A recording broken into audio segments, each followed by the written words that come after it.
Can India win this summer without Jasprit Bumrah? Does he have to play all 5 test matches? How reliant are they on him? If Shami plays, they're not as reliant, but they've got a third seamer issue, right? And they might need 4 seamers this summer. So if you take the best seamer out, it's a big problem. I don't think, if he didn't play a single test, I think that England start favourites, but I don't think it's impossible that India win the series. But he needs to play as many as possible. And if he plays every test, I would have India as slight favourites in that series. Glenn McGrath tripping over that ball at Edgbaston just changed it completely. Well, just Indian fans, if you're out there, don't let Bumble anywhere near Bumrah this summer. Putting balls where he's just going to... I mean, your prize asset has to play. Yeah. He's the prize asset. And the captain will be wanting to keep him fresh for as long as possible. They might get to a ground, a pitch and weather that it can just sit this out. We can get through this. Yeah. But on the big occasions, the big pitches in the right conditions, he has to play. If the wickets are as dry as we think they're going to be, and certainly have been so far this year, he becomes more important, right? Because you can find guys that can bowl seam up. You can't find guys who do what Bumrah does. Is there anybody that can reverse swing it well?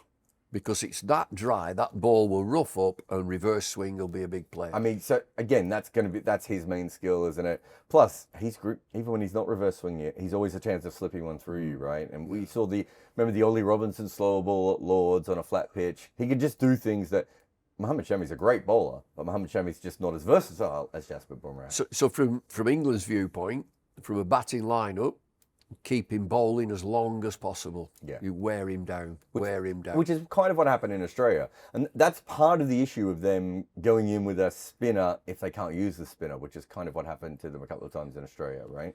They need to be able to make sure that the other 3 bowlers are constantly bowling, or other 4 bowlers. The other bowlers have got to share the load for him. Yeah. But from an opposition England viewpoint, keep him bowling. Yeah. Get him 25 overs, 30 overs in. And then get a back-to-back test matches and go again. He's just coming back off another injury as well. Yeah. He's got a great record in the IPL this year, but if you watch him, he's bowling a lot of full tosses. He hasn't hit full. The other thing, he's a thoroughly nice bloke, isn't he? Is that what he says about you? Really? Well, I don't owe him money. Because he said he heard this story about you trying to roll balls under his act. You be careful of that bloke. He'll be putting banana skins around. No, and just a nice guy, smart. Lovely. Just a really.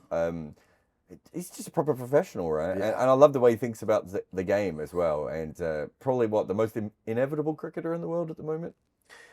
Do we willingly take any lessons from the New Zealand series in India, where Bumrah was bowling quite short spells? Actually wasn't as effective, was he? So there was that series, and New Zealand, of course, won that one.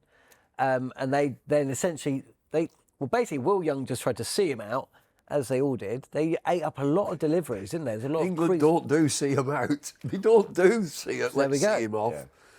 No. Should they? I mean, should they with Bumrah? Well, all I'd say about that is that I'm all for positive, aggressive cricket. There is another word for it, to do with the coach, which he doesn't like. You've got to play the situation. You come in these bowlers that are no mugs, and they don't allow you to smack it all over the place. There might be times in the game when you can say, okay, we're going to step on. But you've got to earn that right to step on. And you've got to play the situation, play the conditions in a 5-day test match. It's called a test, and it isn't. It's not T20 cricket. There's elements of it when you can play T20 cricket, of course. You step on it, you be aggressive. But by and large, it's a bit cat and mouse, it's a bit chess. Seize the moment. That's Ben Stokes' job. Seize the moment, right, now we go. I think from an analysis point of view, if I was playing against India now, I would only be watching New Zealand play against Bumrah, because doesn't he have a terrible record against New Zealand in almost everything he's ever done? Like, he just doesn't break through against them like he does against everywhere else. So are they playing him differently, or is it dumb luck? Like, at a certain point, that's where I would be going with this, because who else has looked like they've been able to play Bumrah in the world? You mentioned Shami at the start, and that for me, he is the Underrated. key personally, because Underrated bowler. when he's not in the side, then a team can sit on Bumrah. When he is in the side and bowling well, you can't really do it to the same degree. He also offers you the control. So when Bumrah isn't bowling, the captain isn't tearing his hair out thinking, oh, how long till Bumrah can come back on, because they're going at 4 and over. That's exactly it. In a 5-day game, give their captain every headache possible. Don't make it comfortable. So I want to see how England play. We mentioned Ben Duckett and media. We're here to entertain. Results, they've been misinterpreted probably. Yeah, a little bit. But just play the situation of the game and know when it's time, it's us now, it's our turn. We're going to push you back.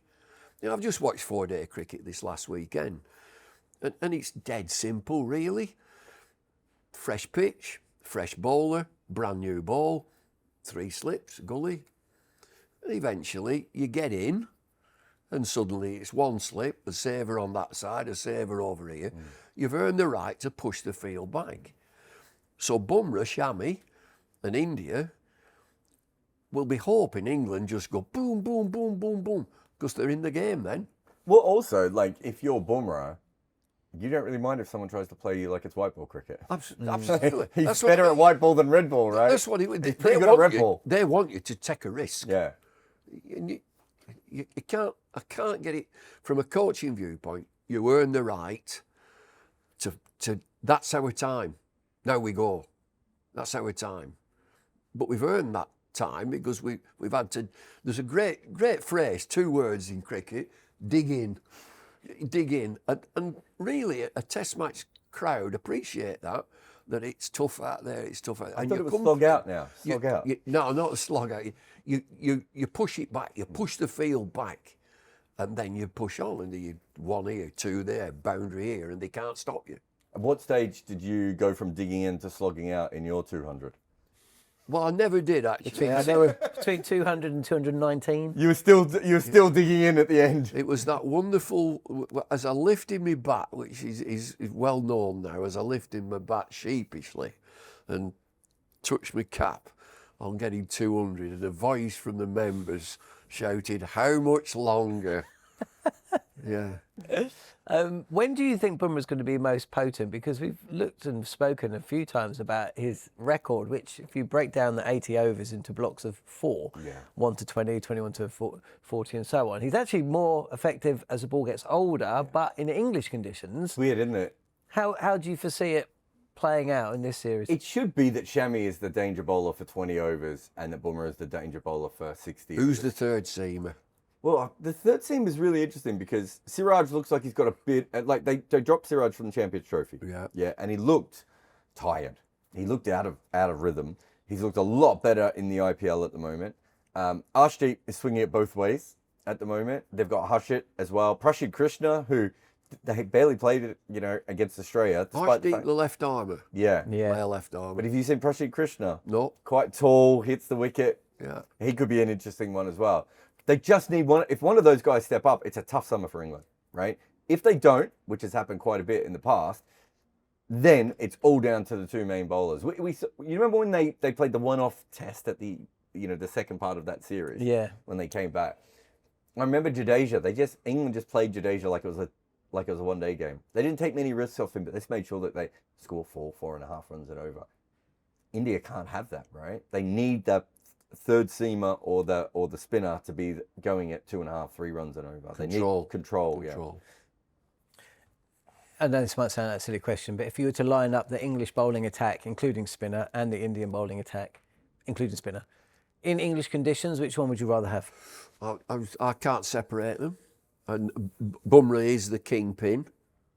I think Atkinson's going to be a fabulous bowler. Tonga's has got it if they can stay fit. Karse can be a handful, hitting the pitch from a great height. Spin-wise, Jadeja.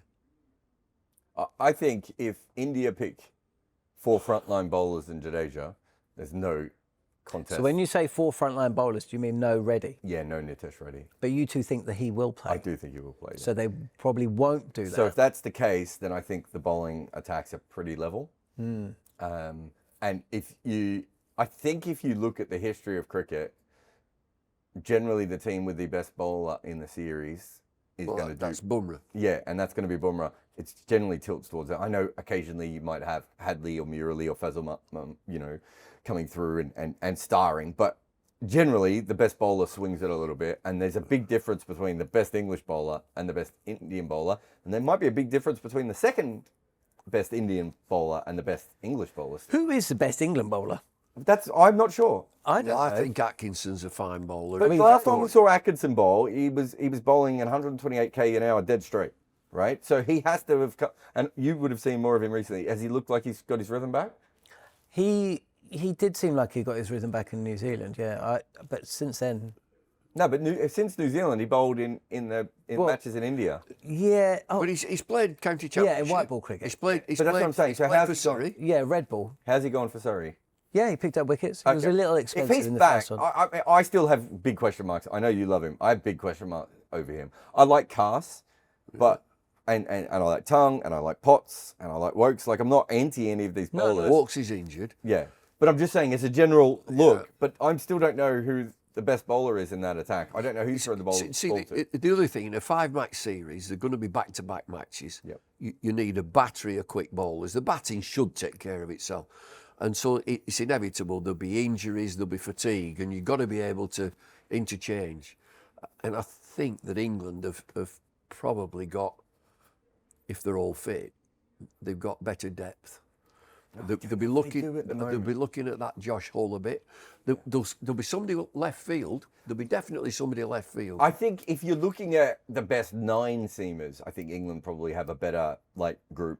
But if you look at the top 5, if Prashid Krishna is the bowler that we think he is, and Arshdeep Singh is the bowler that we think they are, that's a really strong top 5 bowlers with Siraj, right? And I don't know if England can match that, just because Shami and Bumrah are so far ahead of England's best bowler. Yeah, I think England will come up with something from the younger bowlers. It's inevitable. They don't all stay fit for that length of time in back-to-back test matches. This could be like, we did a whole podcast with Deep Dasgupta about this, and what we said the Australian series would swing on how good Siraj was. Yep. He wasn't very good, and that was the thing that they couldn't get over the line. You get a good Siraj summer, and I just don't. And Shami. Yeah, Shami is as well. I just don't. Then that's a whole different world. Then they are so much better than the importance of Siraj this time. It's not as important. No, but if that's the thing with Siraj, sometimes when he's the third bowler, that's what you want him to be. You never want Siraj to be the second bowler. You want him to be the third guy.